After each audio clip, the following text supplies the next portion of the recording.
Minnesota is recognized for 5 minutes. Thank you, Mr. Chair, and welcome back to the committee. Chair Powell, it's good to see you again. I want to follow up on this issue of this imbalance between labor demand and supply, as you were just referring to. According to the latest figures from the Bureau of Labor Statistics, there were 5.5 million more jobs in April than available workers. And so we have, as a result, an extremely competitive labor market and very strong wage growth. But inflation is even higher than wage growth, so that's wiping out worker gains and leaving a lot of folks with what amounts to a pay cut as they, at the same time, try to figure out how to pay for higher prices for gas and food. So let me ask you this, Chair Powell, with all of that in mind, what is the basis for the argument that wages are too high and that they need to come down in order to rein in inflation? So it isn't that wages themselves are too high. It's that the rate of growth of wages is not consistent, and I'll explain this, not consistent with 2% inflation over time. So, of course, it's great when wages go up, and we want them to go up. We want people to get strong wage increases. But at a certain point, wages become high enough that companies start raising prices, and you wind up getting high inflation. So if you just kind of reverse engineer what level of wage increases would be consistent with 2% inflation over the longer term, today's wage increases, if you look across the numbers of measures that we look at, they're significantly above that. Now, there's some evidence that they're flattening out, particularly average hourly earnings. There's some evidence that that measure of wages is flattening out so that it's no longer going up. So it's really not about reducing wages. It's just having a more sustainable pace of increases. And what would you expect if wages started to stabilize, as you say, they stop increases? How long would you expect it to be before the prices that consumers are paying would start to go down? So are they ever going to go down? It depends in prices don't have to go down for inflation to go down. So if prices remain at the same level, inflation goes to zero. But it depends on different businesses. In some service, in parts of the service economy, labor costs are a very large portion of costs, and so you would think that gets passed through very quickly into prices. And so we would think we would think that pass-through should be shown fairly quickly in some parts of the economy, in others less so. But over time, we would want wages to be moving up at the highest sustainable rate that's possible. Right. And consistent with 2% inflation. And of course, at the same time, the economy, we've got this very, very strong labor market, but simultaneously we continue to see higher unemployment rates among African Americans, for example, nearly double the unemployment of white Americans. So how do you see this sort of interplay between wage growth and what the Fed actions to cool demand on that underlying issue?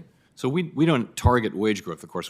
Our job is price stability. Right. We look at wage growth because over a long period of time, it's an important factor in determining price stability.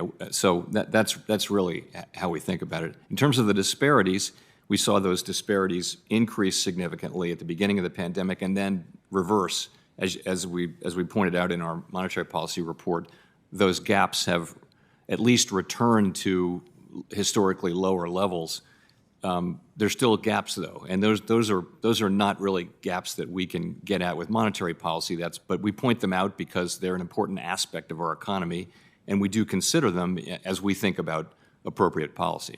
I think I would agree with you. I think that those are sort of systemic challenges in our economy that need to be addressed through the policy that we work on here. It seems to me that I think we have a labor supply problem in this country, and we should be dealing with that in Congress in terms of what we need to do to make sure that people have the skills and the capacity to do the jobs that our economy is creating. But it also seems to me that as long as wage growth is lagging inflation, that in some ways labor costs are actually dampening inflationary pressures because they're not keeping up with inflation. So I think it's just an interesting and complicated issue. No argument there. Yeah. Well, I just have a couple of minutes left. I'm not going to have a chance to get into this, but I'm quite interested also in this, that what we're seeing around the country everywhere, and especially in Minnesota, about extraordinarily high increases in housing. The Fed is raising interest rates which is going to have was going to have an impact on increasing housing prices because mortgage prices are going to go up and other costs going up in terms of building housing is going to go up. So I'm just interested in how you sort of weigh that dilemma. So, after the pandemic, for a number of reasons, housing demand went way up. Rates were low, but also people decided they wanted to live more in housing, single-family homes rather than downtown. And so prices went up all over the country at very, very high levels. Now you see the housing market slowing down because you see higher rates are having an effect.